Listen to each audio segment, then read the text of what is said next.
our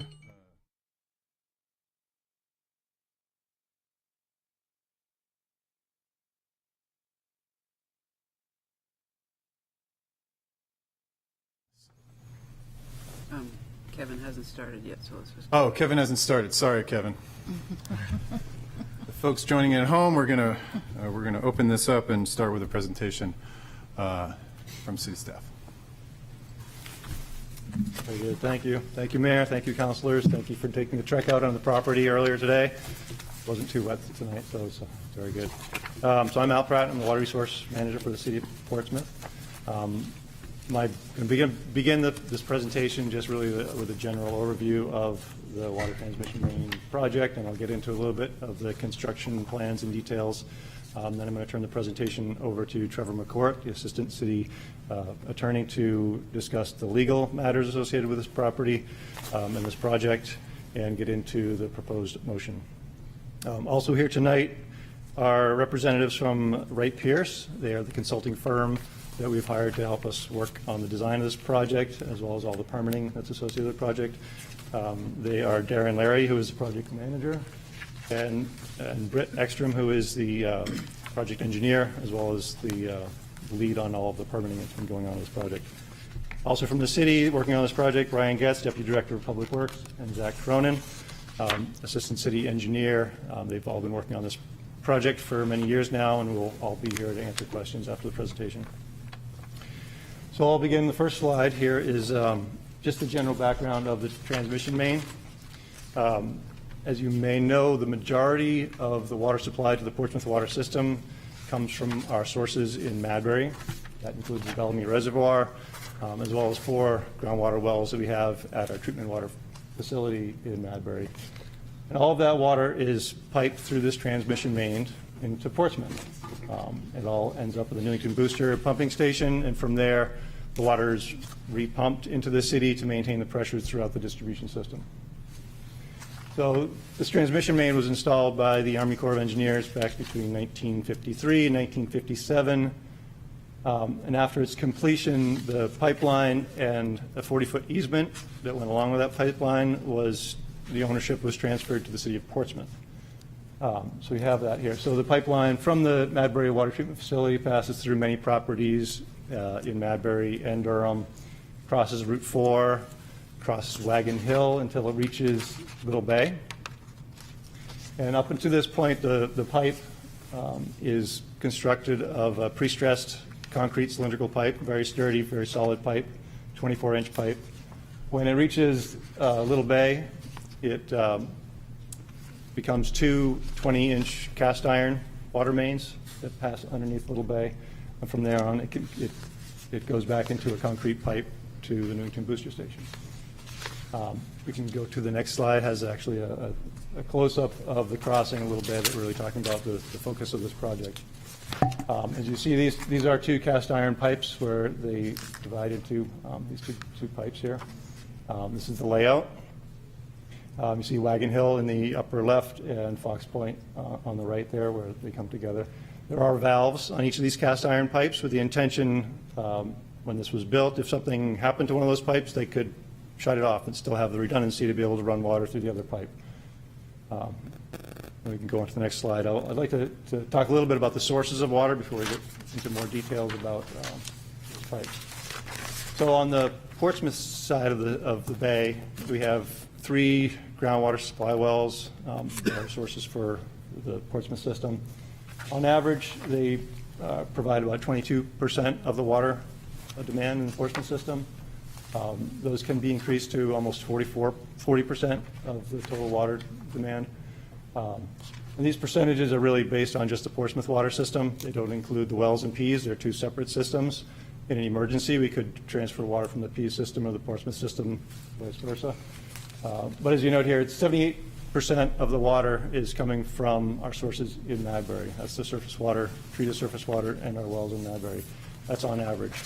That's a lot of water. That turns out to be about 2.8 million gallons a day on average, which is a little less than 2,000 gallons a minute. So imagine that much water going through these pipes under the transmission main. This is incredibly critical infrastructure for the city to be getting water to the city. The next slide, I think I get into. So in 2016, we had divers inspect these pipes under the bay. Much of the pipe are buried in the sediment, so I think it was even less than 10% or so that we could actually, the divers could actually see and measure.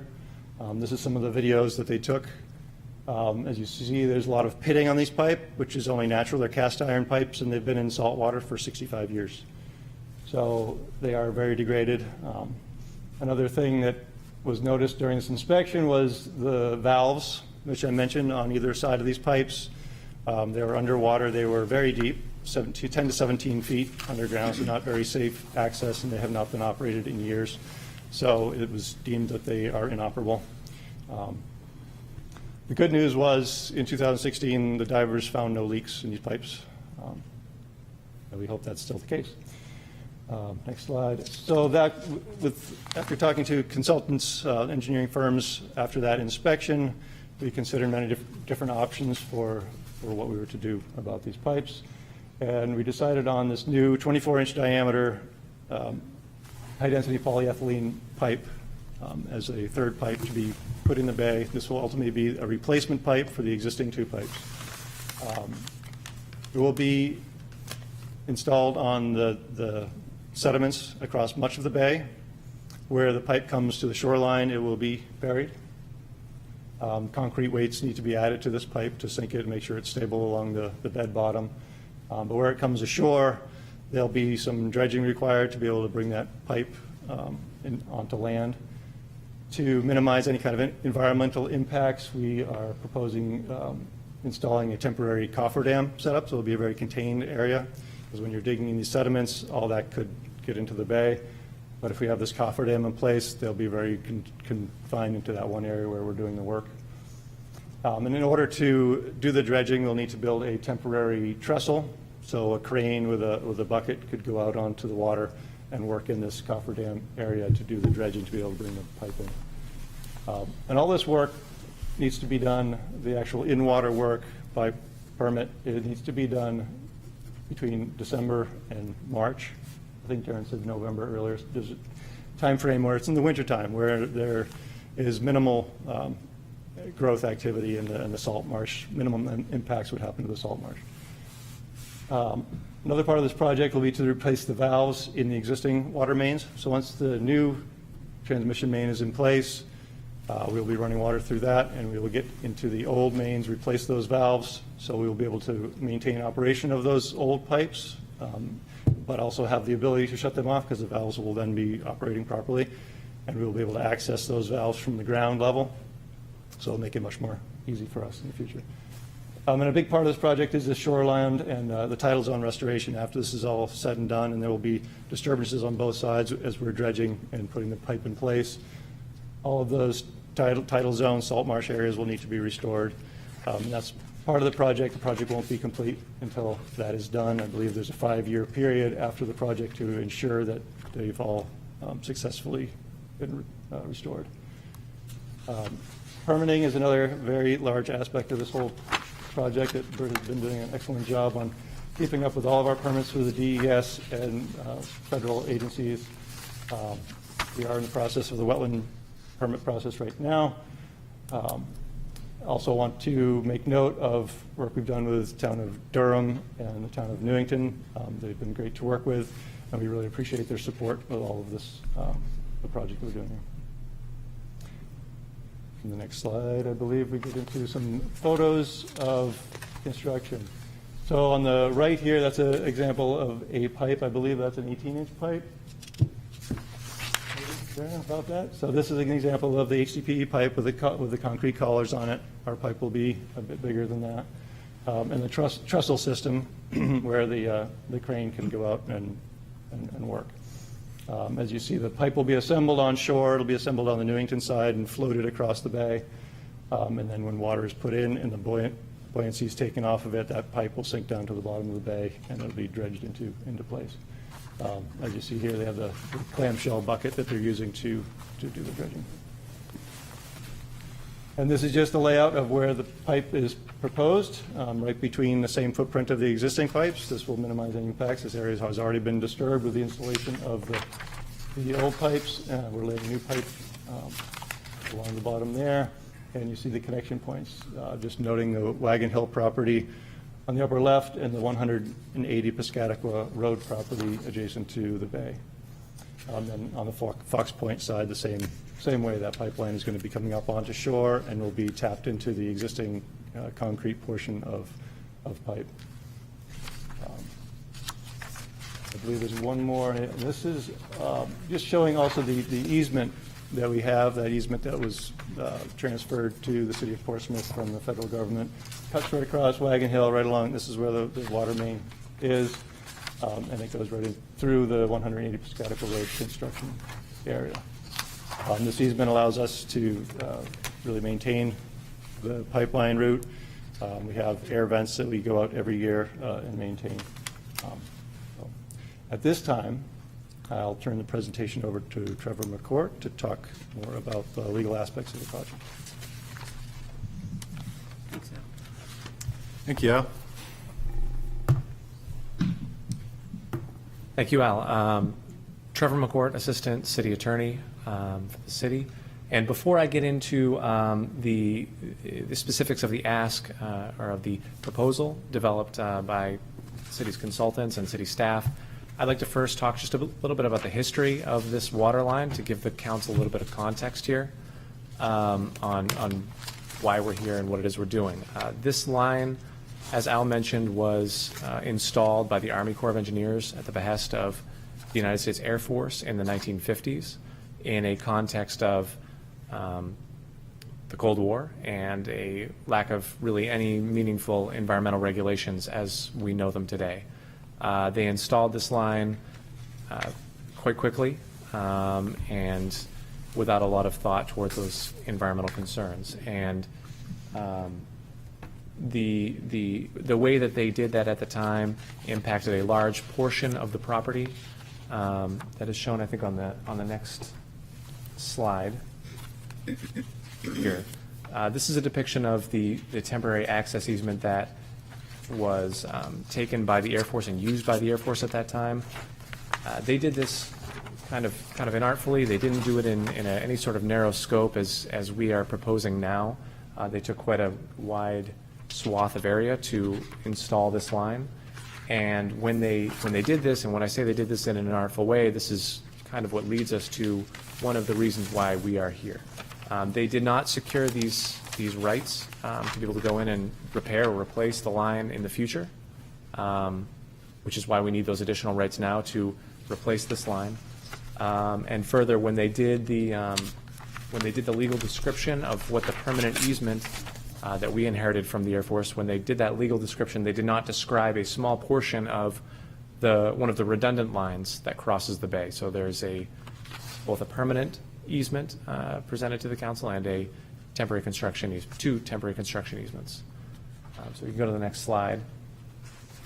So this is the limits of what is proposed now. This shows the two dotted areas indicate the proposed temporary construction easement, and the slashed area A, is the proposed permanent easement. As I mentioned before, that permanent easement secures an existing cast iron line that is not currently within an easement, and those temporary areas will be where we lay down for construction.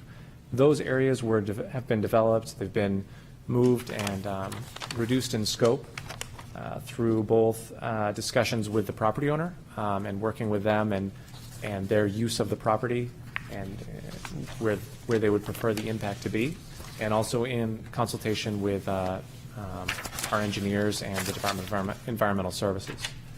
The access for the project will be over Wagon Hill, and then we will come in through our existing easement to access the waterfront. Storage of materials we're proposing for that all to be on the Wagon Hill property, and in order to keep the impact here to the private property owners as minimal as possible. That has been our goal as we've gone about this, while respecting the concerns raised by the Department of Environmental Services and the impacts to the environment. If you go to the next slide, please. So here's some photos of the area we're proposing to impact. The temporary easement is a total of 18,129 square feet approximately, and the existing, just slightly larger than the existing easement that we have, 16,145 square feet, and the additional easement that is required is 2,453 square feet. Go to the next slide. So that brings us to the question that is before this council.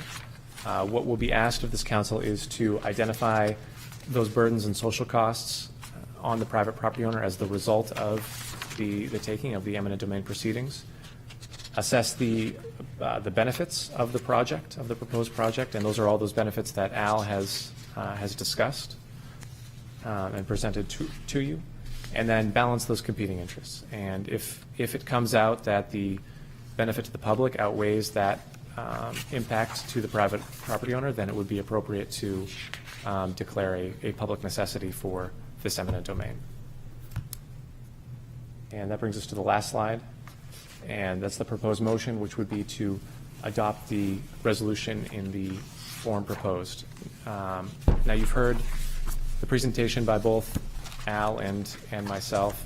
We're both available for questions, as are our engineers from Wright Pierce.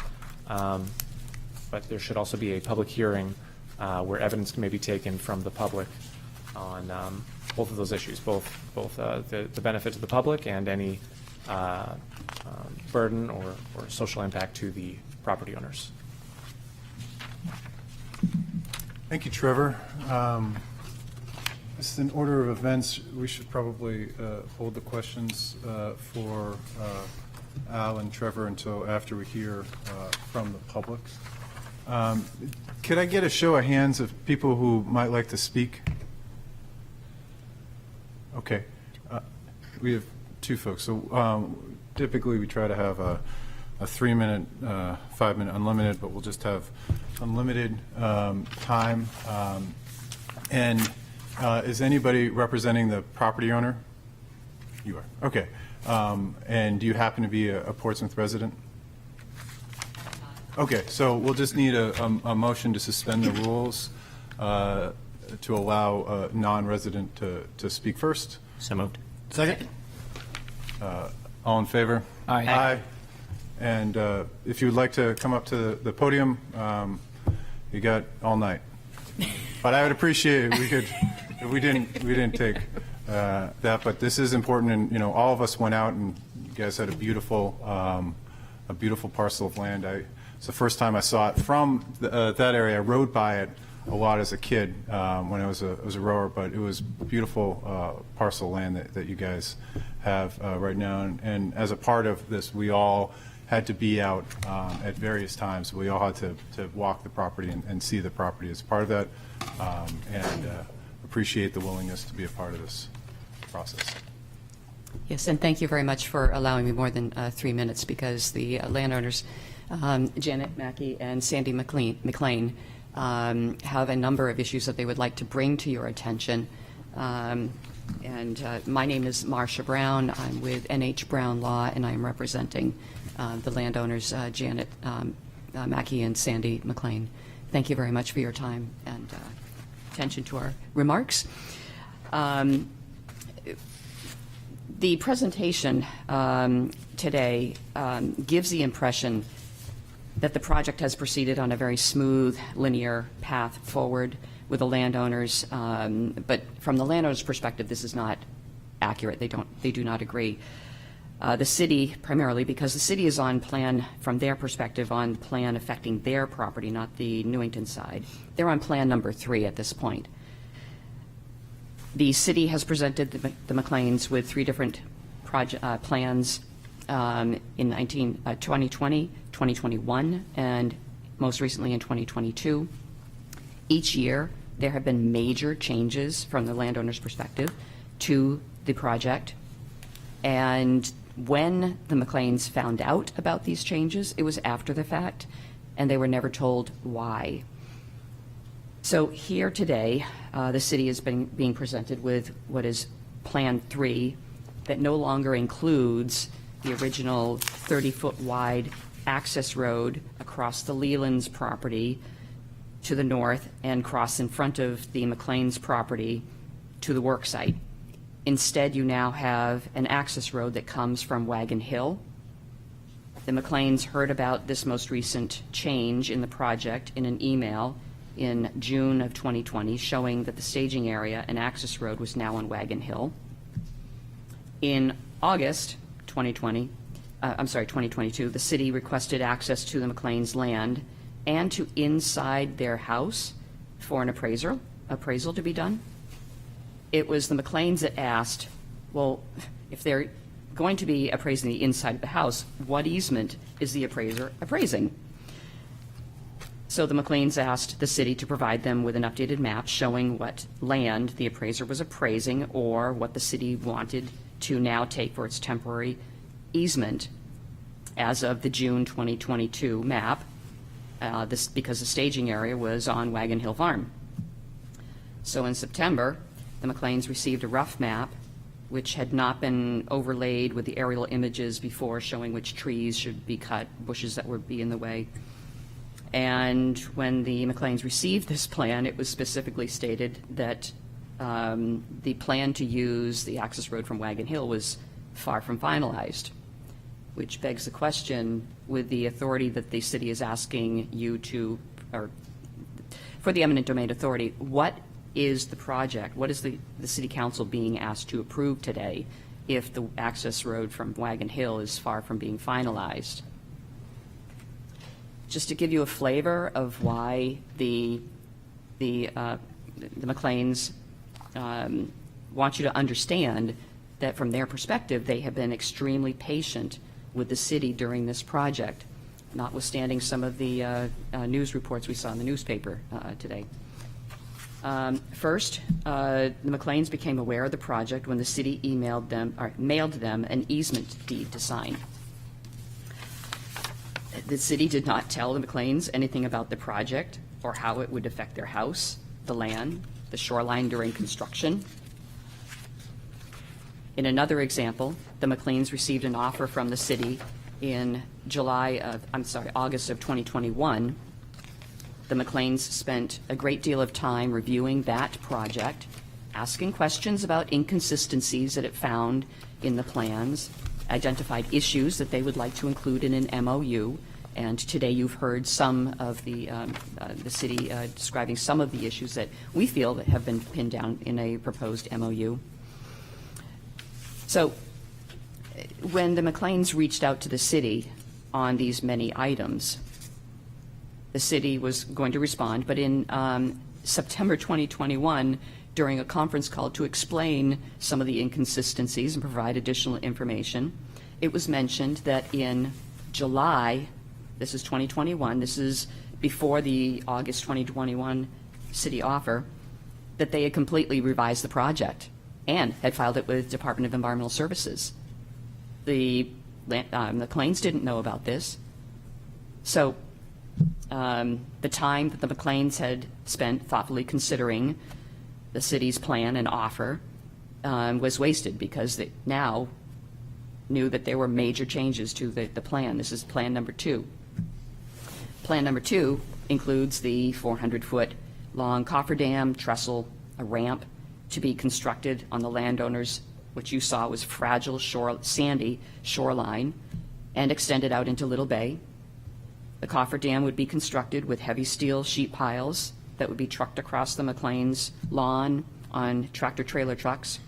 There would be 850 feet of steel sheet piles for this 400-foot cofferdam that would be pounded into Little Bay by a crane on an adjacent 400-foot trestle in front of their house.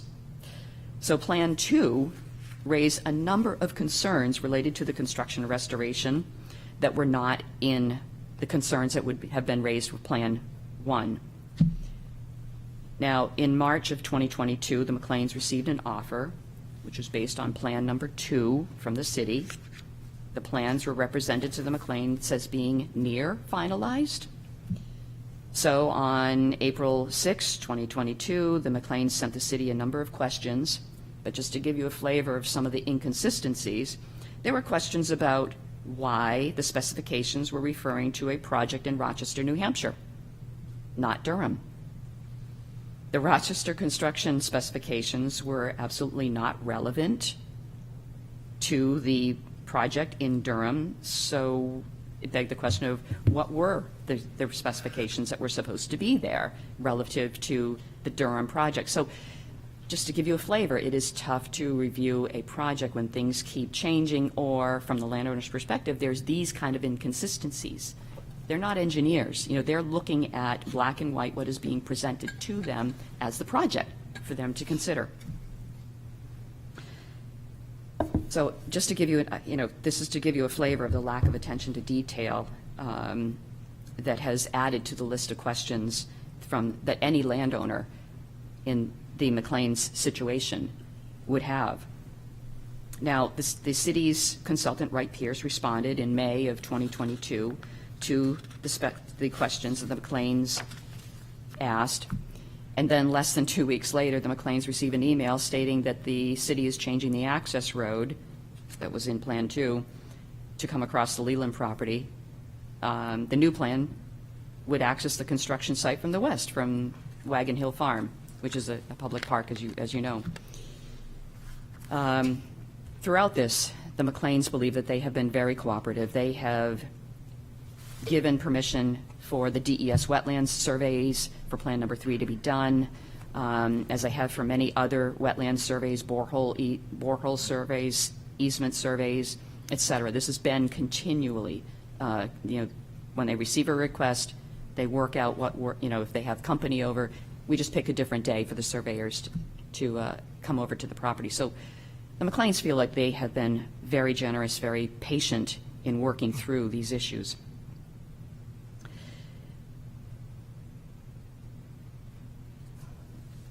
Now, I want to also touch upon the McLean's asked. Wait a minute.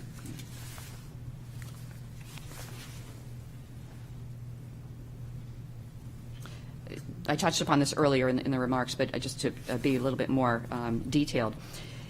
In the August 2022 city approach of the McLean's to appraise the inside of their house, that was when they got the plan in September that had changed the location of the temporary easement from what was depicted in Plan Number 2. But interesting to note that that plan was dated March of 2022, 6 months earlier.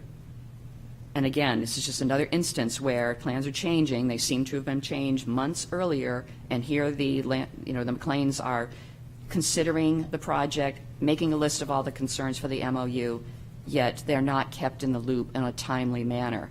And it just gets frustrating moving forward with negotiations when the substance keeps changing, the temporary easement scope keeps changing, concepts are not finalized or represented as finalized or near finalized, concerns keep changing because the scope keeps changing, and it, at the end, results in a tremendous waste of the McLean's time reviewing these.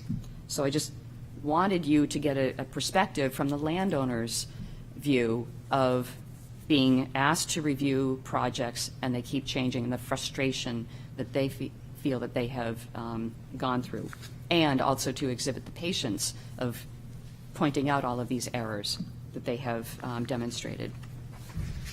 I'd like to just overlay their frustration also with the fact that eminent domain is now being sought. Now, for the temporary easement, knowing that it is far from finalized, the McLean's are shocked that the city would even consider using eminent domain, because the McLean's have viewed eminent domain as a remedy after negotiations have failed, when in fact many of the terms of the project have been agreed to, and the McLean's are waiting for the city to finalize whether the access road and staging area, which would be the temporary easement part, will be on their land according to Plan 2 or Plan 3 or some other plan. But we won't know until the Wagon Hill Farm access proposal is either approved or disapproved by DES, Town of Durham, or perhaps others. With respect to the permanent easement, contrary to the newspaper reports, the smaller triangle easement has absolutely nothing to do with the Little Bay Waterline project. The McLeans called this permanent easement problem to the city's attention after it received the map for Plan Number 1. The small permanent easement is necessary because in 1957, the south cast iron pipe was installed outside of the 1953 easement near the shoreline. You saw this little spur that was flagged in green. There's a thought, from the McLeans, I don't know if there's a way to recover after, from the Air Force for this error, but it just throws that out there as a possibility for, the city to recover this error in the original easement, because it's been a trespass all these years. Now, the south cast iron pipe, from the landowner's understanding, has nothing to do with the installation of the new line, this new HDPE water line that will cross Little Bay between the north and south cast iron pipes and attach to the concrete main west of the existing connections. Whether the north and south cast iron pipes will be rehabilitated by relining them in the future is not part of this project, but the implication of needing eminent domain for the permanent easement implies that the McLeans have been uncooperative or unreasonable. They consider that implication to be insulting and ridiculous. The Little Bay project line has changed 3 times in 3 years. The McLeans consider themselves cooperative and reasonable, and they feel that they have been treated with disrespect and as an afterthought by the city. They also believe that we are here today not for anything the McLeans have done, but because instead of how the project has been handled by the city.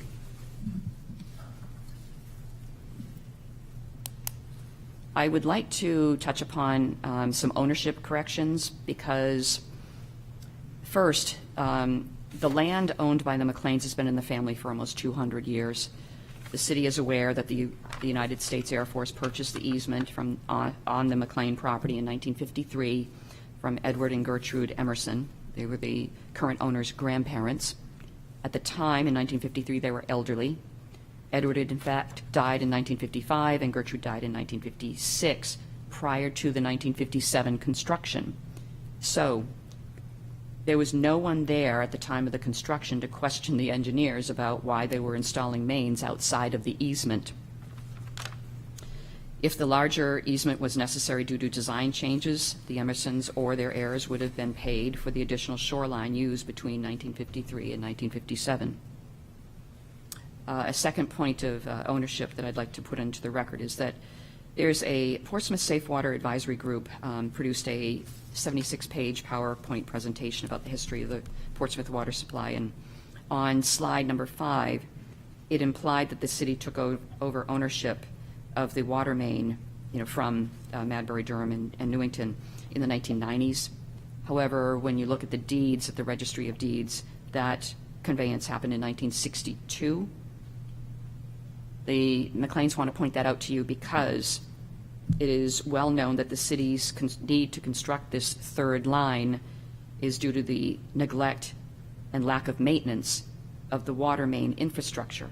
There are 2 frozen valves there. They can't shut one down and reline or rehab the other one. That was on the city's watch. That wasn't on the U.S. Air Force's watch.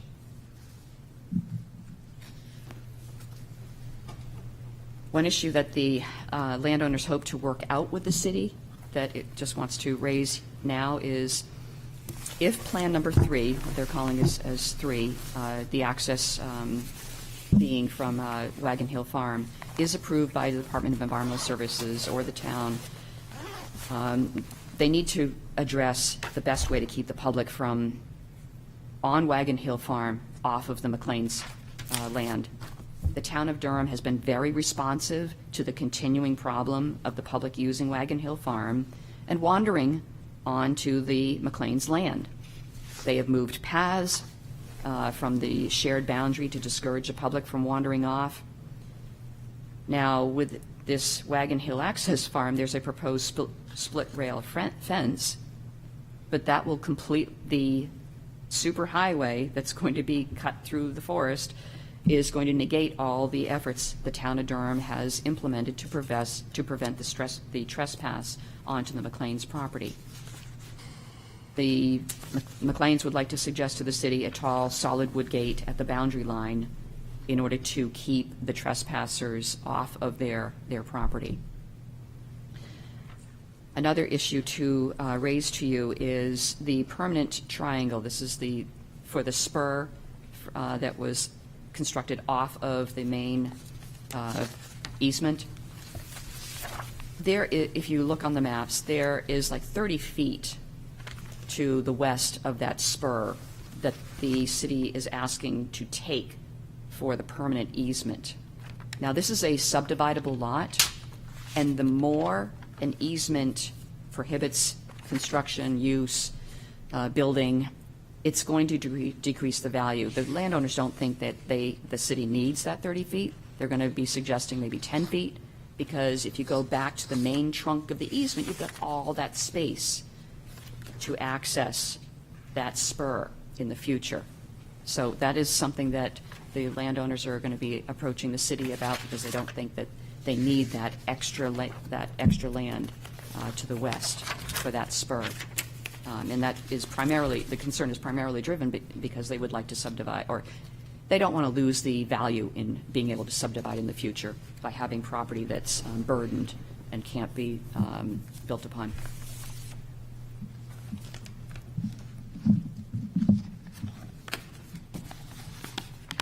Now, you had been given a plan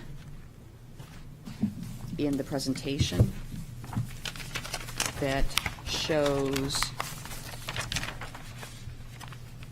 I guess I'm 1, 2, 3, 4, 5 pages back. It is the Army Corps construction plan from 1953. This is not accurate, because if you look at the red lines for the easement, it shows that the spur is in the easement, but we all saw today at the site visit that that spur is out of the easement, so it looks like these red lines need to move up, or the blue lines need to move down. Just wanted to point out that error for this.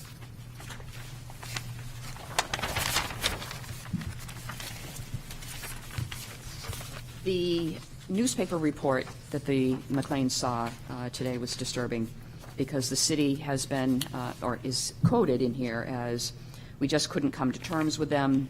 We need additional land to be able to do the construction. We've been trying to work hard with them for a number of years, but we can't wait any longer. Thank you for listening to our comments today, because the McLeans really think that they have been very patient with all of the inconsistencies, waiting for the finalization of plans, and to have eminent domain and this process insinuate that they have not been responsive or willing to negotiate. They very much dispute. Another point, I'm getting to the end, another point that they would like to raise to you is they consider, because the ownership by the city of these valves since 1962, had they been exercised properly and properly maintained, they don't think that we would be here today. These existing lines could have been relined if the valves were maintained. As it is, all 4 valves are frozen, inoperable, and necessitating the installation of this entirely new water line at much inconvenience to the McLeans through an easement and across Little Bay.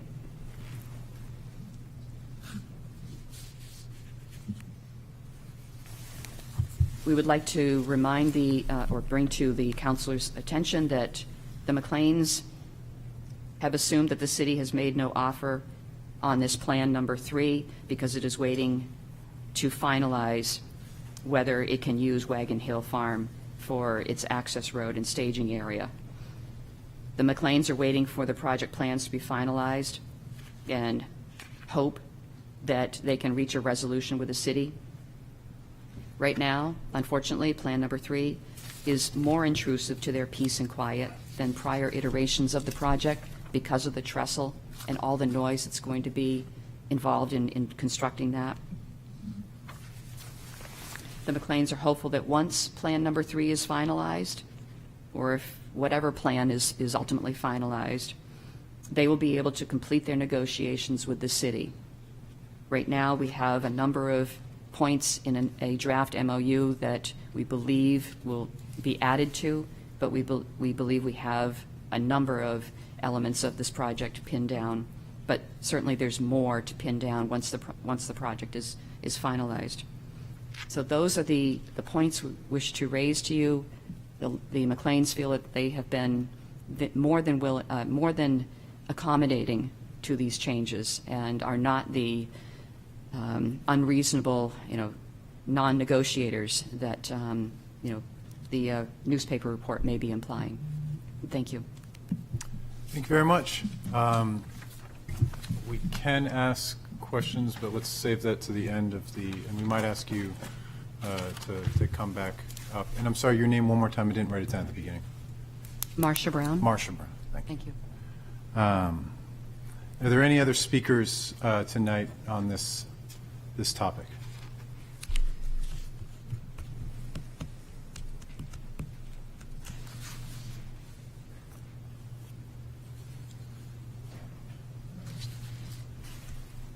As usual, last but not least, my name is Elizabeth Bratter, property owner of 159 McDonough Street. I also live in Dover, about 200 feet from the Spalding Turnpike. I just want to remind all of you of Portsmouth reputations with eminent domain. I have real issues with it, generally speaking, since my husband's family had property in Strawberry Bank, which was taken by eminent domain. So then they brought property in the North End, which was also taken by eminent domain, which created a big stain on the city of Portsmouth. Just to remind you of that it should only be used in really extreme situations, and I think that this is not necessarily one of them. Because one of the things that New Hampshire DES always asks is there someplace else this could have been done? And if you remember, if you ever drive down the Spalding Turnpike was completely redone and widened. And the engineer shared while we were out on site that the pipe comes down Arboretum Drive, and then it crosses somewhere and ends up in Newington at Great Bay.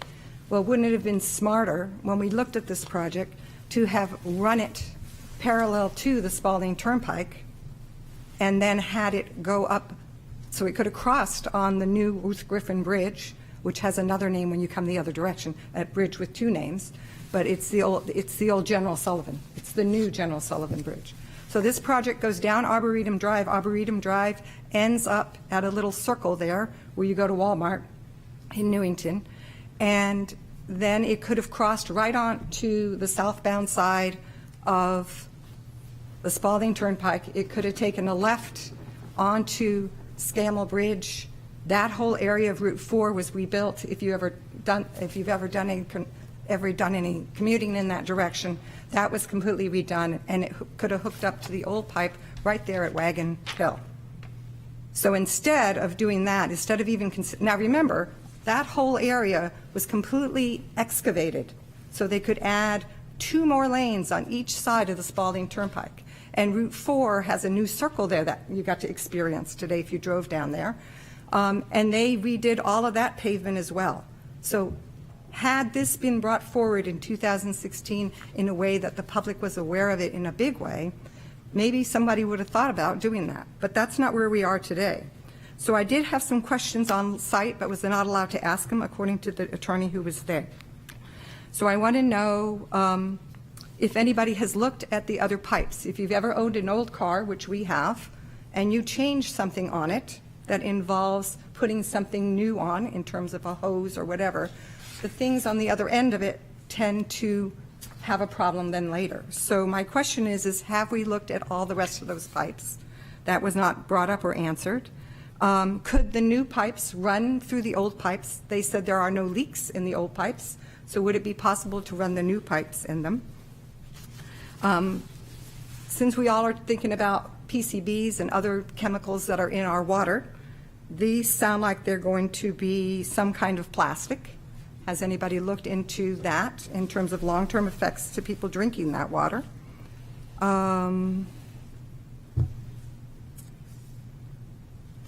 They didn't talk about the access to Newington at all. We didn't go over to that side, so I thought that was interesting that Newington wasn't even brought up. Maybe because there's no easement necessary, and that might be why that is.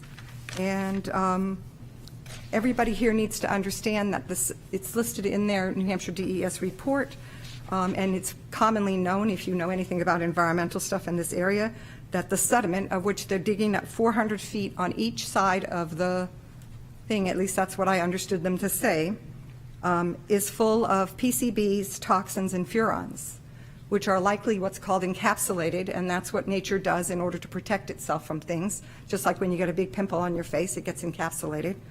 And when you dig in that, it releases those things into the environment. And what they're going to be doing is releasing that stuff into Little Bay. And if you look at the environmental DES paperwork, you can see that there are a lot of oysters and oyster farms. And as an oyster nanny, and Little Harbor School does this as well, we are growing oyster to try to preserve the oyster fields, which would have been decimated in Little Bay and in Great Bay due to too many toxins and lack of oxygen in the water. So we really need to think about this as a whole picture, not just a simple, we're going to drop a pipe in Little Bay and we're going to take care of it. He specifically said we need to talk about the burdens of property owners. I think I addressed that. The benefit of the project, we do need water. Let's be real. Everybody wants it. Until it's gone, they waste it. But I think that the benefit of the project may have been more beneficial and probably cheaper if we had run it down the Spalding Turnpike and then down Route 4 for that half a mile or mile to Wagon Hill where it could have crossed. So there may be actual financial benefit to having done that, and it may still be able to be done because they're still working on a lot of stuff on the Spalding. And I haven't seen the resolution. I was busy reading the New Hampshire DES stuff, so I don't know what your resolution says. And as I stated before, I have a real adversity to eminent domain unless it's a life or death situation. And the fact that we need water and nobody chose to come up with another idea other than running it through the middle of Little Bay really needs to be thought about before you agree to do this. Thank you very much. Thank you, Liz. Any other speakers? Okay, I will close the public hearing, and I'll open up to questions and consideration of the resolution. Councilor Denny. Thank you, Your Honor. Actually, I have 4 questions, if I may, for Trevor or Attorney Cord. I don't know if you prefer me to let you know what they are and you could take them in the best order, or would you like me to ask them one at a time? Let's go, just so for my own mental sake, let's just go one at a time. Okay. And this might just be common sense to some people, but this isn't in the city of Portsmouth. So are we allowed to use eminent domain because we already have an easement there and it abuts it? So we are permitted under RSA 38:30 the general rule, take it slow.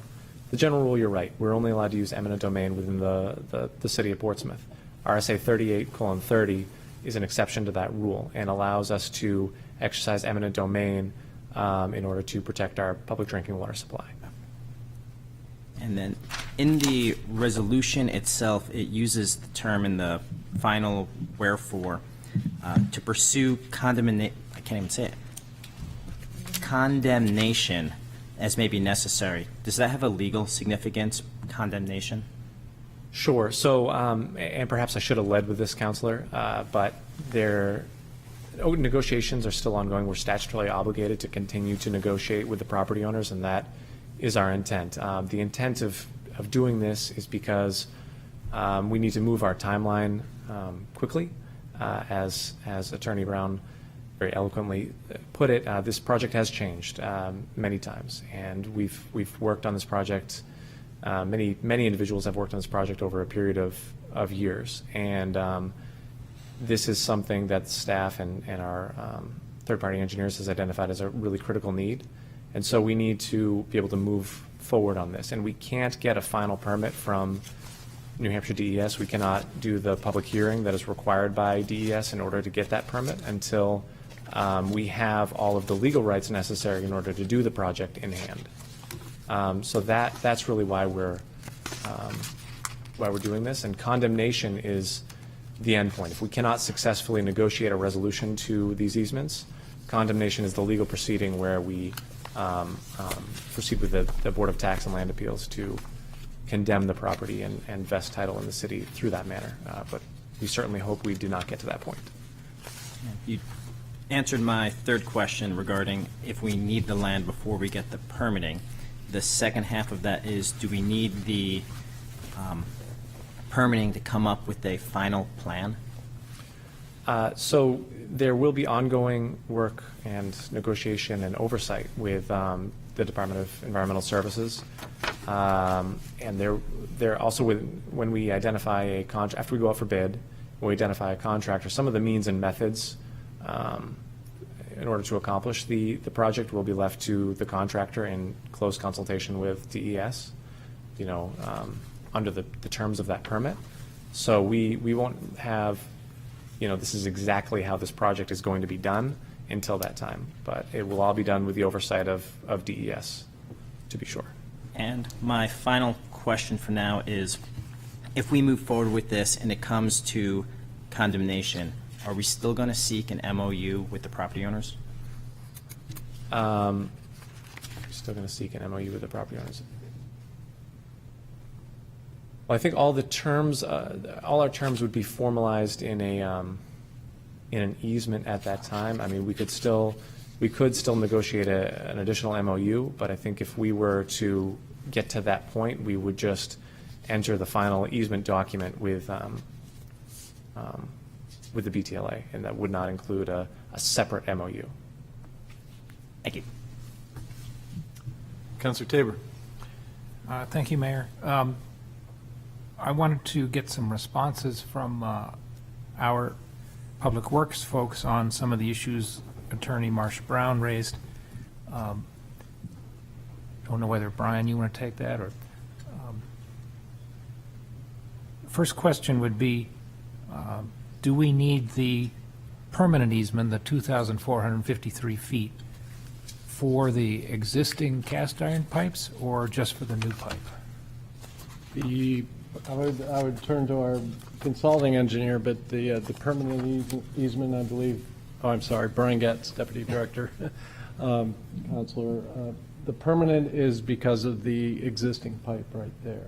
Correct. Yes, that the additional permanent, where it splits off, and you have the two pipes down at the waterfront right now. Okay.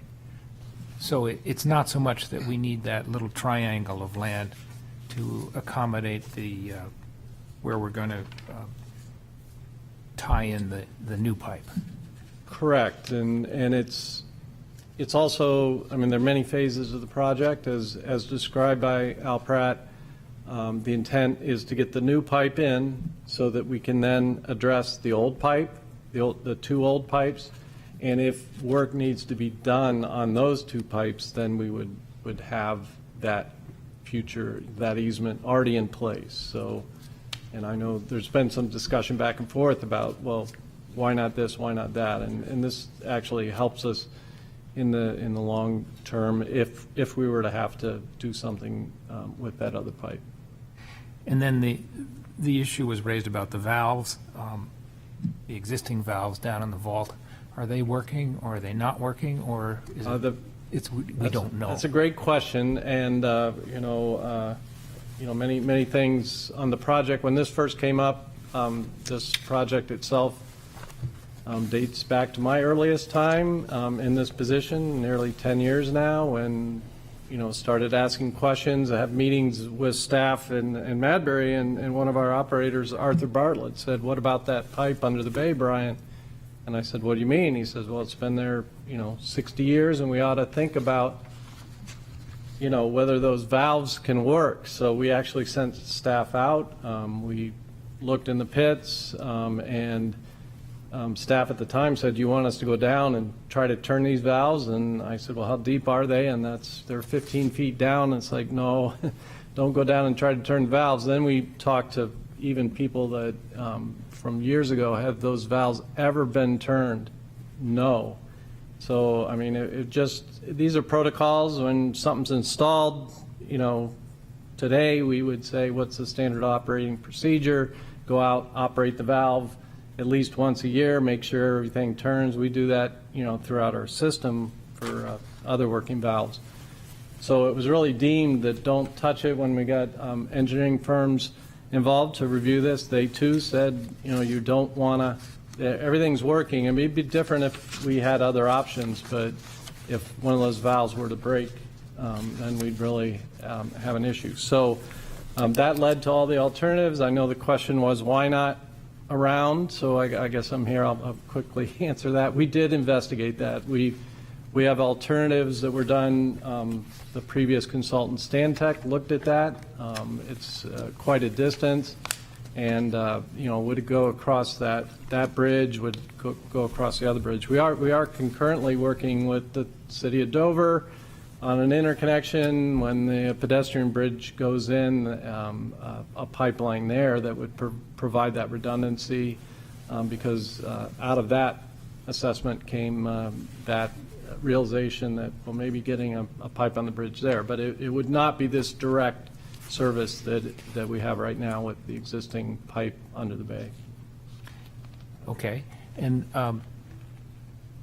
something Attorney Brown said that I think gets to the heart of the question of what's the burden on the property owner. Could the 30 feet that we're looking at taking be reduced to 10 feet, as she says, or do we need all that land? It's been the recommendation of the engineers and consultants that we get that basically after their review of what we really need and that. So it's their recommendation. Okay. Two more quickly. The history of the access road. Could you briefly explain why the switch to Wagon Hill? Is that? There was a memo that sent to city manager, I believe back in June. I have a copy of it back there. I was reviewing my notes, and that memo, I believe, was shared with council. Through this whole project, what we've learned and really come to realize, this pipeline, as the first map shows, starts up at the Bellamy Reservoir, goes all the way to our treatment facility in Madbury, works its way down all the way to Newington. Well, throughout that, we have various easement properties, and it's really come to light that what we have is we do have that full run of 40 feet on the pipeline, but throughout we don't really have access. And so Wagon Hill itself is a concern that, should something happen on Wagon Hill. If it were something similar to, I guess, where you could envision the way maybe Eversource or other utility does. I mean, they go out and clear their easements and, have kind of roadways there. I mean, if this pipeline was put in today, I think it might have more thought of how you're going to get permanent access along that whole way. So we're looking at long-term, not just this property, but the entire length, and part of a future project Al Pratt has in the works is to make sure that we have identified every point of potential failure of the pipeline, how we could access it in the future if we had a leak or something we had to address there. And lastly, could you comment on the idea of simply using the existing lines and relining them inside? Is that practical? We did look at that. Again, if they weren't working lines with the risk of, breaking them while we're working, that would be more of an option. There's, no. Having the third line will then allow us that potential to go see what we can do with the other two lines. Thank you. Welcome. So just a follow-up on a question that Councilor Tabor had, and then I'll get to you both. So we don't know what we're going to do with the third line, we know what we're going to do with the third line, but what's going to happen with the two other lines? Is there a time that we imagine that we need 3 lines under the bay? It's the redundancy, Mayor, that if we get the valves in there, we actually have working valves on those 2 pipes. So then we can, there can be pressure tests, there can be, you can have an ability to put cameras that actually go down the line, investigate from the inside, and we'll have that potential with a new, working line. Shouldn't speak with my hands, but speaking of the pipe under the bay, when we have the new 24-inch line, we can close the other ones and then be able to have a better opportunity to investigate. Right, so this might be a legal question then. What if we find that third, or I'm calling it the third line, but the offshoot line is not repairable? Does not have the, like, if it's working now, but if we find out, if we get a third line in there, that's our main HDPE line that goes in every part of our city now. If we find that after putting in that line and we put some cameras in those other 2 lines to check if they can be rehabilitated for a redundancy point, what happens at that point if we find that those lines cannot be rehabilitated for a redundancy, or that maybe one of them or other does not? What do we do with those lines then, and would we need a permanent easement over that property for a line that we would not have an interest in at that point? That's a very good question, Mayor, but I believe not until we get to that phase of investigation would we know. So. Okay, so I guess my legal question on that is, maybe for Trevor, is there a process of which we could, if there was a time in the future certain that we did not have an interest in one of the existing lines, mainly the one that we do not have the permanent easement over any longer, could that property or that easement be transferred back to the property owners at that time? Thank you, Mayor. And the answer would be no, because we wouldn't want to, we wouldn't need to remove the line. We'd want to keep the easement there to keep that line in place. The process of removing the line, I mean, it's partially buried. That would be not only a great expense, but it would be environmental impact that would just not be necessary. It could just stay safely in place. Could just stay safely in place. Yeah. Okay, so I guess a follow-up to that then would be, if would it be considered if it was no longer being used for water, would we require an easement to keep it in place? We would still need an easement to keep it there. Yes, that's correct. Even if water is not actively passing through the line itself is still there, whether we're using it or not. We would still need to have the legal right to have it there. Okay, even if it's a buried piece of metal that would degrade over multiple millennia, we would need an easement there in order to protect its right to dissolve and become one with the earth over thousands of years. That is correct. Okay. Even if it was disconnected and a piece of metal if it was no longer connected to the actual system, we would need an easement on that portion of land if we were to abandon that line. Yes. Okay. That's right. Councilor Bagley, first. Thank you, Your Honor. I've got a couple legal questions and then a couple technical questions. So I guess I'll start with the legal ones. Although I was hoping to start with the technical ones. Al and Brian are sitting right there. Yeah, let's start with the technical ones, because I may not need to ask the legal ones if I get the technical answers.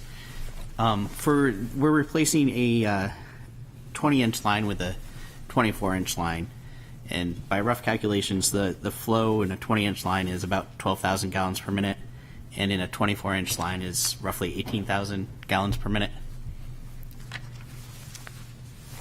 or thereabouts. Right. And then the head pressure would be less with the larger diameter line as well, as I understand it. So there's tangible benefits to going with a larger line. If we were willing to take the risk and just reline the existing pipes, we'd actually be going very much in the opposite direction as far as flow and capacity. Exactly. Okay, so from a technical standpoint, this plan that you guys have presented to us looks to be very sound and reasonable, which I would expect, but there's lots of math and processing that's gone into it. Now, this may be a question for Brian. I believe it was 77% of the residential drinking water is provided currently by this pipe. From Madbury, correct, yes. And we do have other sources of water in town, but if for some reason this pipe was to go down, we'd probably be facing a situation where we'd be issuing bottled water to residents or something along those lines. Certainly, taking measures to have people reduce their water use as much as possible, getting that word out. Again, as Al mentioned, for years with the Haven well down at Pease, water from the Portsmouth system was augmenting the Pease system. That's no longer the case. So we do, not that we would have water could possibly come the other way, but so but combined, we have 6 water sources on this side of the bay with the Pease and Portsmouth system. Part of this interconnection with Dover is to have this redundancy amongst a larger base of water systems, all the way up Somersworth, Rochester, Dover. And then the only thing that's not interconnected between the communities all the way down to Hampton and Seabrook is this bridge segment. So I know it's a separate project, but it's all of this kind of melds to emergency response, trying to optimize redundancies and making sure that we can do everything we can to keep water in the pipes if things happen. Thank you. So I guess the general point I was trying to make is if for some reason this line went down tomorrow, we'd be in a pretty challenging situation as far as water supply. Yes, and it would we probably would. put a significant burden on some residents. This is very much a critical need, and also the timing of this project, as Al and our consultants have said in the information provided, we have this small window of time where we can get out. So if we lose another year, it's not just losing 2 months or 3 months. We have to shift a whole nother year again, which we've done a couple times already. So we're hoping to, by this time next year, actually being able to do the work. And we have supply, the supply of the pipe, long lead time, things like that. It's a very complicated project once it gets going, but we do have that small window too to be able to construct it.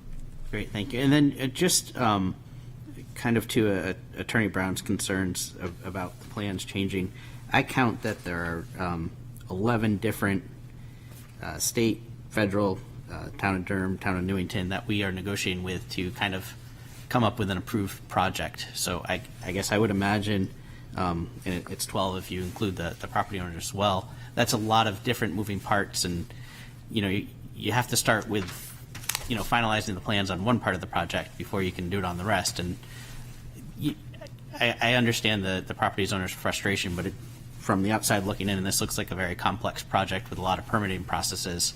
So I would imagine that there'd be lots of revisions to the plans and uncertainty until we get to that final point. You're correct, and changes have happened from comments. We've had, as part of the permit process, we had to respond to comments. That's the concern about the type of construction, which now has the cofferdam and trellis construction, is basically the risk of the sediments and a release of during the construction of those sediments. So that's why the cofferdam was a change. But again, that's through the comments you get as part of the process, and, having meetings. We've had meetings with Durham Conservation, with Newington's Conservation. We've had DES, wetlands. We've had a meeting with the oyster farmers. So we're, a lot of back and forth best we can, All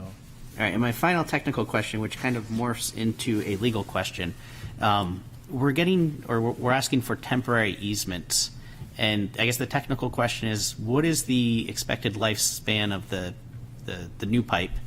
And two, if that were to be shortened somehow, or when we reach that end of life of the pipe, will we need these temporary easements again, or are we not really concerned about that detail at this time?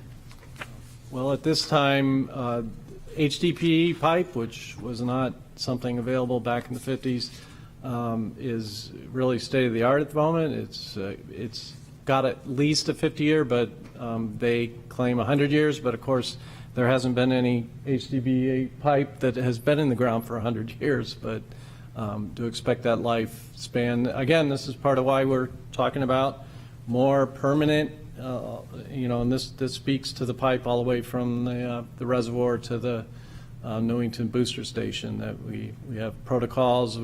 Part of our general foreman, one thing he's done is Al mentioned the existing pipe, the single pipe, is a unique pipe itself. So he bought some repair clamps specifically for that a few years back, and we have those on the shelf if we have a leak, but hopefully we won't have to use those. But everything's contingency planning in that respect as well. Okay, thank you. And then I just have a couple quick questions for Trevor, if possible. My understanding, I think Councilor Denton kind of touched upon this, is because of the urgency of getting this project done, which from on a personal level, based on what's happened recently in the community, I think a lot of us feel that our water supply is a high priority. We're taking action tonight to approve the eminent domain in case we need it, not as we have to use it once we take this action. That's right. We're starting the statutory process for eminent domain, but we will still continue to negotiate with the property owners and hopefully negotiate a successful transaction without going to any the state level. Okay, all right. And then I think that's my final question. Thank you. Councilor Lombardi. Yeah, part of this process is defined as balancing the competing interests of the burdens and social costs to the property owner and the benefits to the proposed project to the public. Has the city identified on the city's behalf the burdens and social costs to the owners of the property? We've heard from their attorney mostly about the lack of communication or a sense of lack of communication with changing process. But I did not hear much about kind of what I would identify as burdens and social costs to their property. Does the city have a statement on that, or? Sure. Well, the burdens, I think, on the property owner are, of course, that there's going to be work done on their property, that the city's going to be impacting their property. It will be over the course of hopefully only one winter, but there may be restoration that we would have to do, which would be far more limited, of course, than replacing the entire pipeline. So that would, of course, be a burden. And the city has attempted to mitigate that burden as much as possible by reducing the area on the property that we'll be using, by putting most of the heavy work over on the Newington side as much as possible. And from the city's perspective, we are seeking a license agreement with the town of Durham to access over Wagon Hill, and that would be not only for this project, but access in the future so that we can access over their property, and then the permanent easement over the subject parcel permanently, so that we can get to these valves and check them regularly and do that kind of ongoing maintenance that we really need to do, again, while minimizing the impact to the property owners as much as possible by not going over their parcel. And we're also just taking the temporary construction easements, or seeking temporary construction easements, and not more permanent construction easements, because we don't know what means and methods may be developed in the future. And we may identify ways in the future to replace a line if we need to, that would impact the property owner even less. We don't know that yet, so we're just trying to acquire the legal interest necessary to do this project and limit it to that. And if I may. I would just like to, sorry, Councilor Lombardi, and I think we can allow this to happen, but would Attorney Brown like to That's share? what I was going to ask. Okay. Share any other impacts to the property owner? Would you like to, the question from Councilor Lombardi to Attorney McCord was for the city to recount the impacts as he did. But would Attorney Brown, would you like to add to the impacts to the? Or the residents.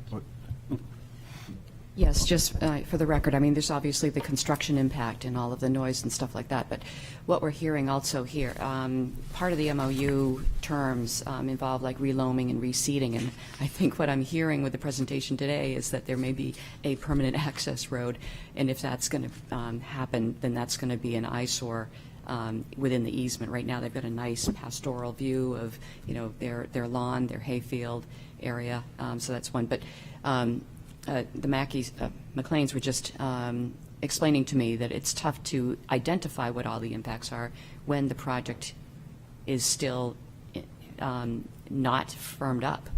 You know, the access road, you know, if it's going to come back in the Lelands, or if it's going to, you know, stay with the Wagon Hill, that impacts at least the immediate construction.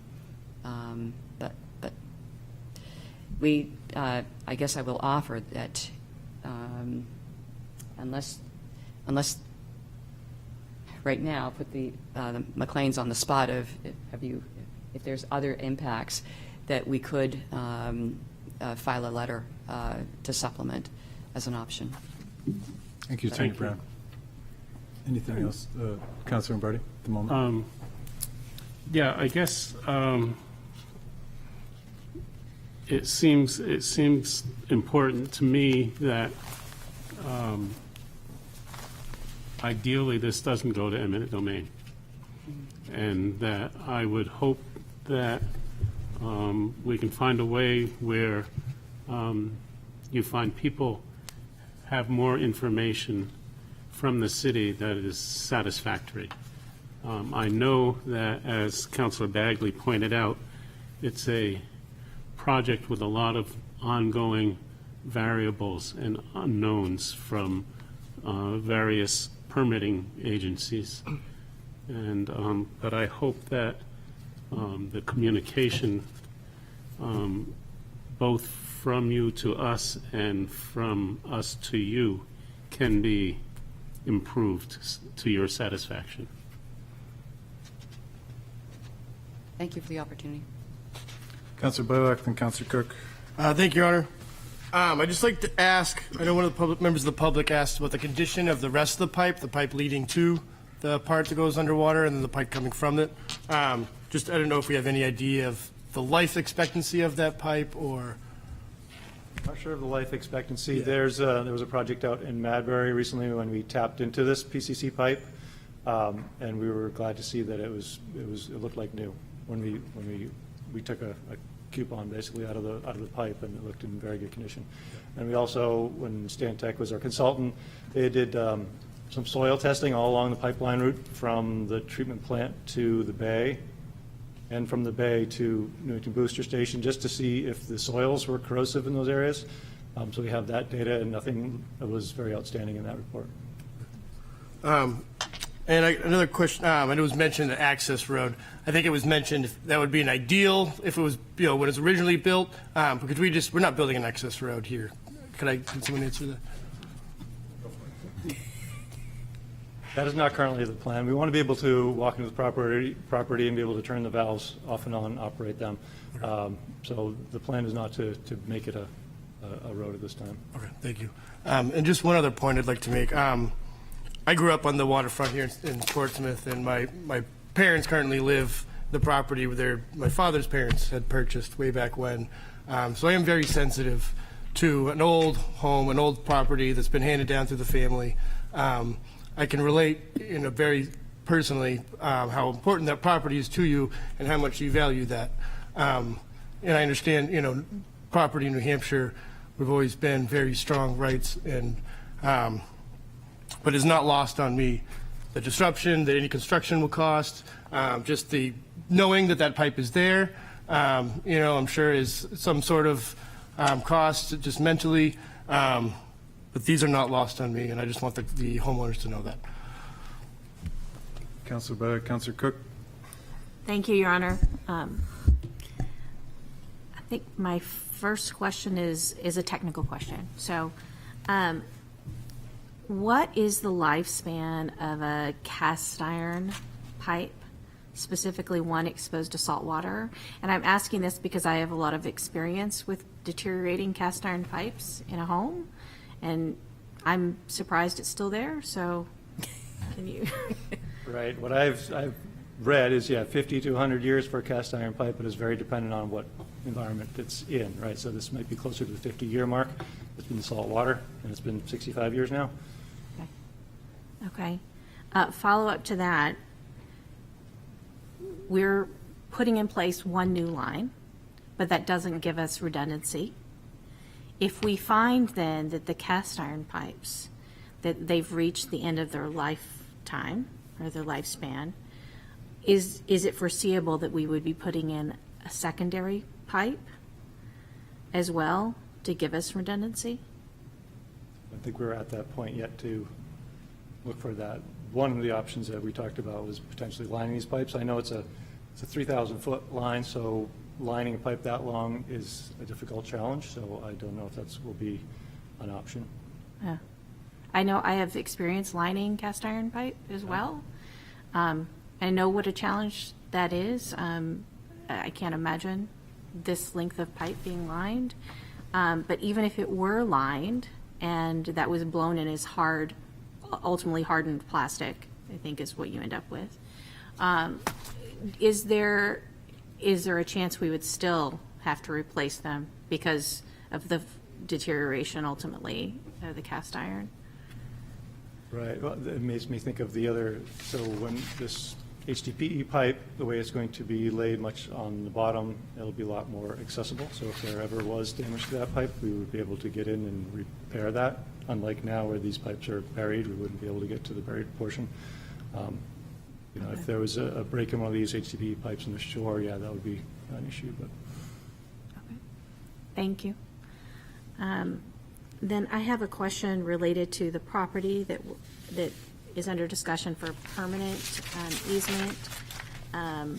There was a question about making sure that you retain subdividability in property as far as having enough property to subdivide and still be buildable on the subdivided property.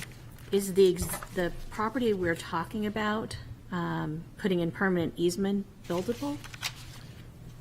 So, as you saw when we were out there, that and perhaps this question's better left for the property owners, but as you saw when you were out there, that portion of the property that would be burdened by the new permanent easement is extremely close to the shoreline and well within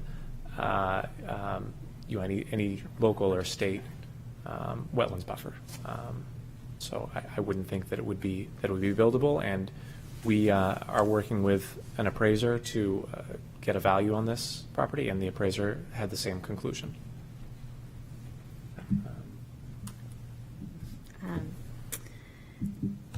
You want?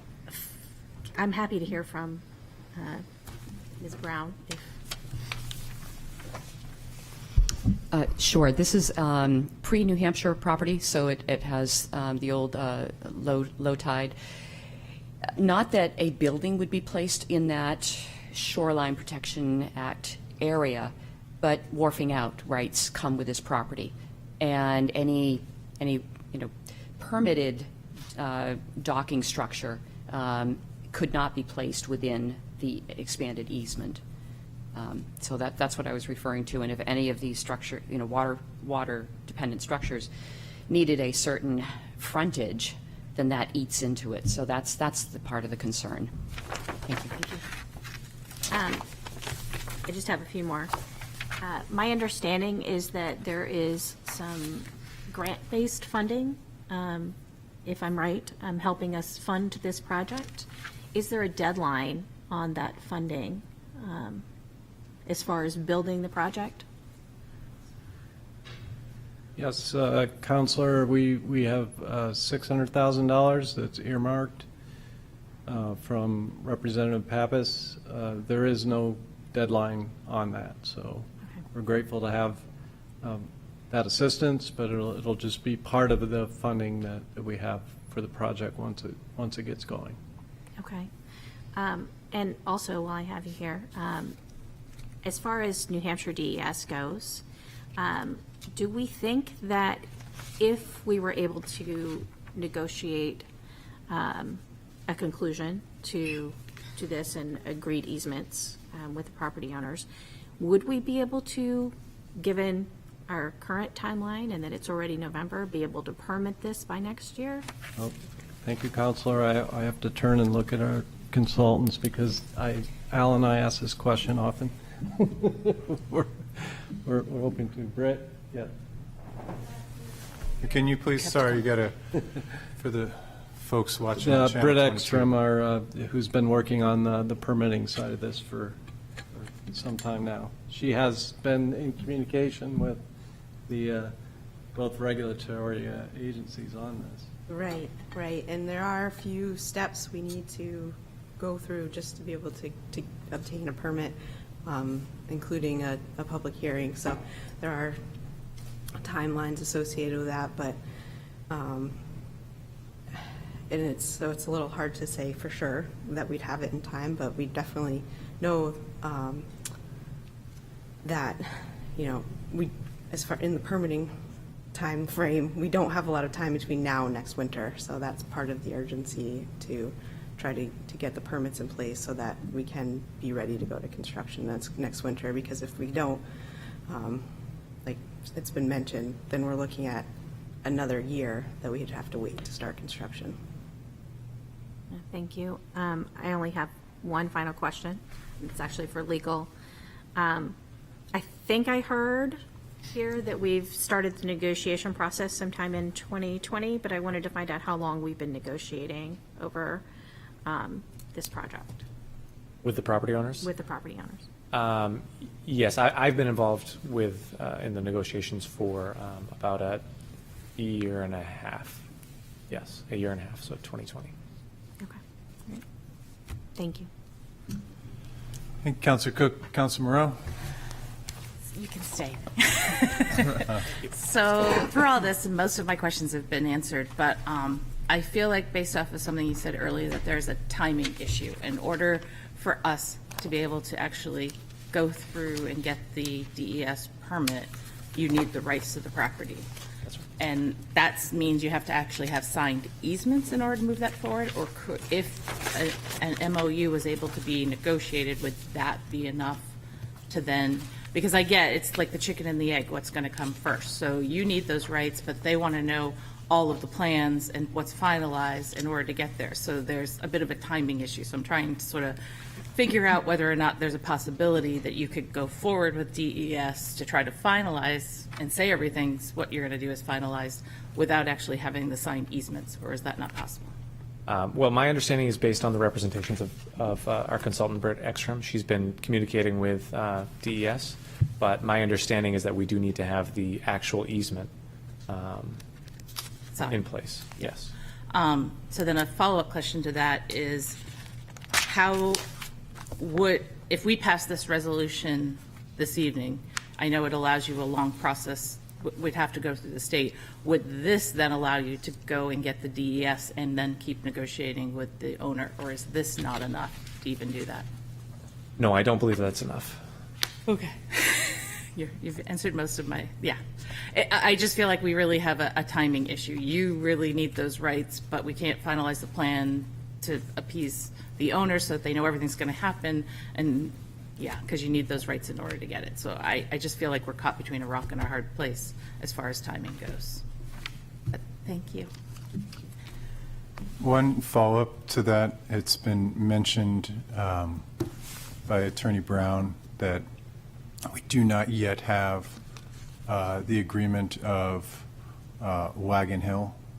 Can you illuminate that for us, where we are in the process of getting their acceptance of the plan? Is that also dependent upon getting access or the easements to this property? So we don't have the finalized license, which is something that we would like to negotiate with them and is in everyone's interest to negotiate and finalize. It is not what the city would prefer to do, but if we needed to, we do have the existing rights to access over our existing easement, over the pipeline.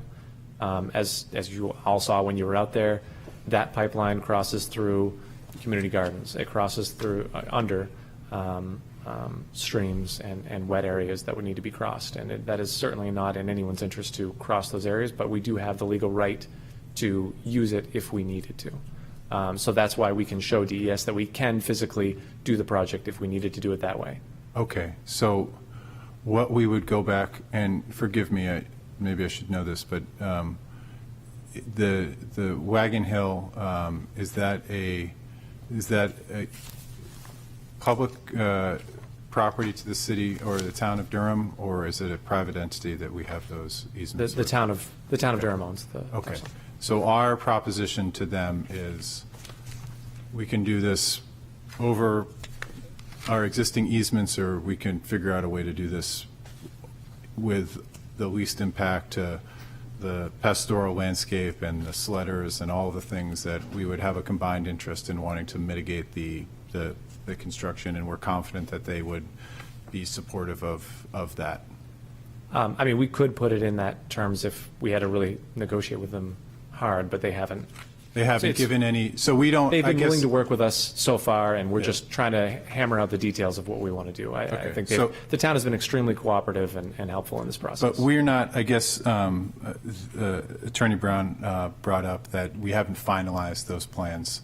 And that is because we are working to mitigate things like, whether fencing would go up or any number of things in terms of the memorandum of understanding with the property owners to align that to the Wagon Hill property, not because we are at odds or looking to have or not looking or not in a positive situation with the town of Durham. Sure, yeah, we've presented several different options to the town, different ways that we could access this, and we've been working with the town to select the path that they prefer most, that works best for them, accommodates them the best, and accommodates the public use of that property the best. But it's been an entirely cooperative situation, and I have no reason to think that we will not negotiate a final license agreement with the town. Okay. Councilor Denton. Thank you, Your Honor. So, Attorney Recorder, I want to flag something for you now, which I identified before someone else identifies it, which could be a possible point of contention. So, the purpose of this resolution in the title is to acquire property for Little Bay Water Line Replacement Project. So, this project itself. However, throughout this conversation, it came up that the permanent easement, that triangle, it's to permanently get that extra piece of pipe that's sticking out for our benefit going forward when the water lane replacement project's over. So should that be a concern of ours? No, because the rights that we would, if you look at the drawing, I wish we could put it up, but if you look at the easement area drawing, you will see that the temporary construction easement even if that triangle weren't there, the temporary construction easement would pass over that same area. We would still need that area for temporary construction and laydown, but the number of rights that we're taking is just slightly more in that area, because we also recognize that we need to, through this project and by the property owners brought it to our attention that area, that pipeline was not secured in a permanent easement. And so in the best interest of the city and the best interest of this pipeline, we identified that as a problem and endeavored to fix it. And that is still a part of this project. It wouldn't make sense, I don't think, to take two separate easements over the same area, or to request two separate easements over the same area, I guess. And forgive me on the layperson question. Would we need a eminent domain to have temporary easements, temporary construction easements? Yeah. Yes.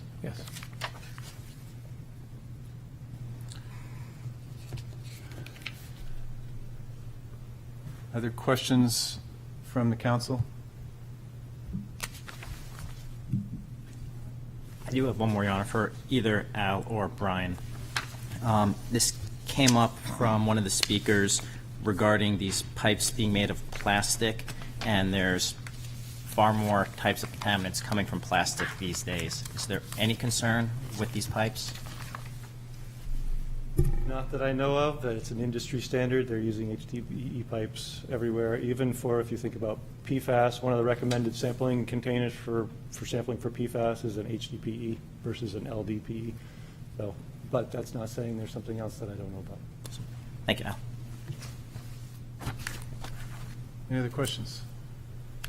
I guess we'll await a motion. I'd like to make a couple of statements and try to get my reasoning. First, I want to thank Sandy and Janet, and I'm not quite sure, was Edward and Gertrude Sandy's grandparents? So they did a really good thing for the city of Portsmouth a little more than 65 years ago. Lost in some of this is the fact that our neighbors in Durham saw fit, can you disagree with the Army Corps engineers or the Air Force? Probably not too easily, but saw fit to allow this to happen. And every time that I went to my grandparents lived up in Stratford off of Bull Lake, so not on Bull Lake, but we would drive and we would go over the Madbury Reservoir, and every time we would drive over it, my dad would point out to me that this is where Portsmouth got its water. And it's not until I got on the council that I thought, it's not, lifted out of the water and put in our taps, but it's private citizens and private property that allows that to happen. And I wanted to start off by just saying thank you, for your part in Portsmouth. We've seen through Rye and recently, and with PFAS in Pease, that without access to clean water, we don't got much when it comes to civilization. So thank you for your part in making the civilization of Portsmouth happen. And I just wanted to state that and put that on the record, that we appreciate that. We find ourselves in a place, and when I was listening to Attorney Brown, I wanted to say, well, why do we need this permanent easement over the portion of pipe? It would not make sense for us to remove that from a cost standpoint, also from a environmental standpoint in removing that pipe, especially across the bay. As somebody that spent an awful lot of time, I was a rower in a previous life, and I got to launch in Durham and go out and spend a lot of time going just hopefully a little bit faster than the gnats on the black flies, as I passed by your house. It doesn't make sense to remove that from a cost perspective. So I do believe that we need a permanent easement there. Cities are tough work. Our legal team, I've known them to be really good people. Lawyers, my dad was a lawyer, I'm not a lawyer, have a tendency to allow us to disagree, hopefully civilly, as much as we can. I would, disappointed to hear that time, the communication wasn't up to the standard of which you would expect. And it's difficult, I think, sometimes to align all the competing stakeholders in a project like this. I would very much like to not have this go through eminent domain. I hope that we can reach a conclusion where we are compensating you adequately, and we have a memorandum of understanding how we're going to do this process. But Councilor Cook's not the only one with I guess experience with cast iron line. She's not a master plumber. I'm guessing it's because what happened in my house, our waistline broke one day after we put up some nice wallpaper, and all of a sudden we needed to have it had to replace. And you learn that these things have a lifespan of 50 to 100 years.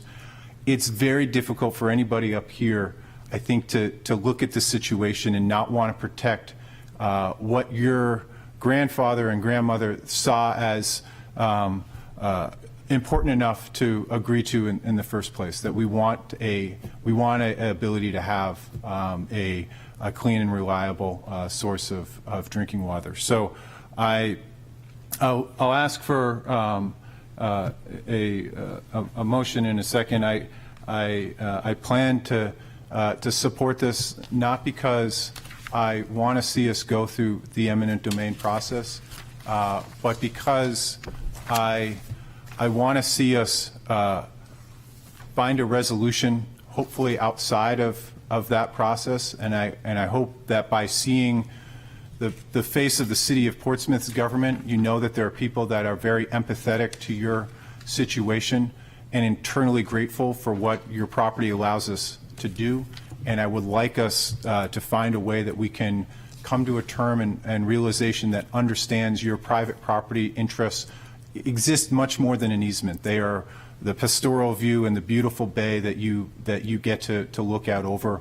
And I want us to do everything in our power to protect that and do that in a way that is civil. And as your attorney said, cooperative and reasonable. I think those are two terms that we try to be, at least up on this dais, cooperative and reasonable. And I would like to see this process start only so that we are urgently working in a cooperative and reasonable manner to solve this issue for both you, the property owners, and the city of Portsmouth. So with that, probably more than 3 minutes. I apologize on that. I'm looking for the, if there is any other points from the council. Otherwise, I would move that I'd wait a motion to adopt the resolution in the form presented. Your Honor, I'd move that we approve the resolution regarding public necessity to acquire property for the Little Bay Water Line Replacement Project as drafted. Second. And is there, Attorney, is there any, are there any requirements that we have to read into the record as a part of this? No, I think that the document. The document that, okay. And with that, Kelly, would you please have a roll call vote? Certainly. Counselor Tabor? Yes. Counselor Denton? Yes. Counselor Moreau? Yes. Counselor Bagley? Yes. Counselor Lombardi? Yes. Counselor Blaylock, Yes. Counselor Cook, Yes. Mayor McEachran. Yes. It's unanimous roll call. With that, I would await a motion to adjourn. So moved. Second. Thank you very much. Good night, Portsmouth.